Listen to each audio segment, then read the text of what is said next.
I think siguro sa mga susunod na mga pagkakataon, malaman din natin yung mga dinadaluhan natin. Kasi syempre, kita nyo naman yung tenor nung prayer rally na yon. I think, very strong yung anti-administration sentiment at sinisigaw ng mga individual na nandun.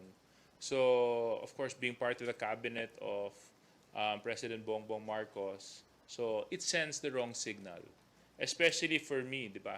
Kasi um, ipinaglaban natin, kaya sila na parehas nanalo dahil sa unity at pagkakaisa. Di dapat yun din yung nakikita natin pagdating sa mga leader natin sa taas na yung pagkakaisa at pagtutulungan. So, yun lang po yung mababanggit ko doon. So, I think, we need to be a little bit more prudent and proper in deciding what events to attend pagdating sa ganong usapin.